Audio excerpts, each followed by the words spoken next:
Continuing our studies of Tristana, the three pillars of Ashtanga, we're focusing on the bandhas, the locks, the seals, pulling in the center of our body, moving energy, creating Agni, fire, tapas, burning off the impurities, as well finding our strength and lightness by moving from the inside out. And this week, I'm going to specifically look at how we can bring more attention in our Ashtanga practice to our bandhas and moving from the center in vinyasa. So that is something that's incredibly unique in the world of yoga and also in the world of exercise, when we are going to intentionally move from one form or position to another. And in our movement, we're going to pull in from the center and extend through the edges of our body as we move into the next asana, moving out of the asana into the next asana, the same. And if you read different yoga texts about bandhas, they will talk about pranayama practices, specific poses. But for the Ashtanga, we know that we are trying to intentionally engage our bandhas throughout the entire breath movement practice.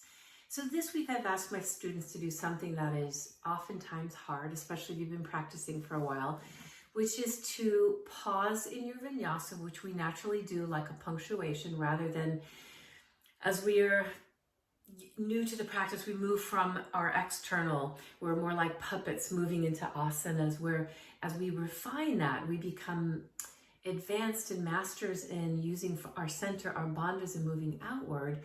We can use that vinyasa pause to hold the bandhas in and up and move slowly into the next pose.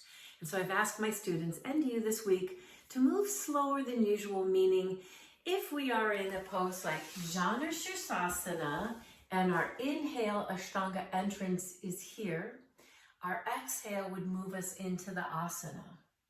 But today I would like to ask all of you for the entire week to move from the 4 breaths into 10% increments, 20% increments into your full extension or flexibility by using your strength in the center, holding the belly in, lifting the perineal muscles up. That is a straight arms, engage both bandhas, and exhale 10%, hold the bandhas in and up, 10%, hold the bandhas in and up.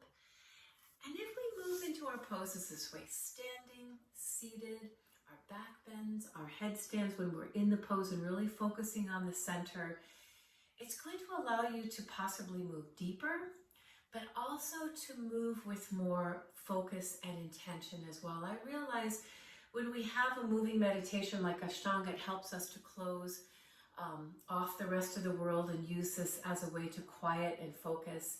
But sometimes when we get better at memorizing the poses, we also it becomes easy to check out.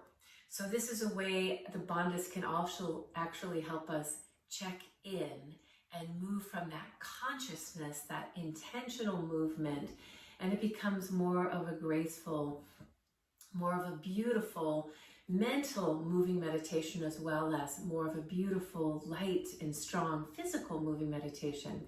And my homework for this week was as well to do that in your practice and to see where you can bring this into your life. Where in your life are you moving mindlessly? Where are you doing things out of autopilot and maybe not as beautiful as you could be? Whether that's at work or in relationship or something that you do, to just slow yourself down and to take a little time this week to move mindfully and slowly into the things that are beautiful and meaning to us in our lives. So as always, we're going to use our yoga practice, our Ashtanga practice in the moments of how we show up and live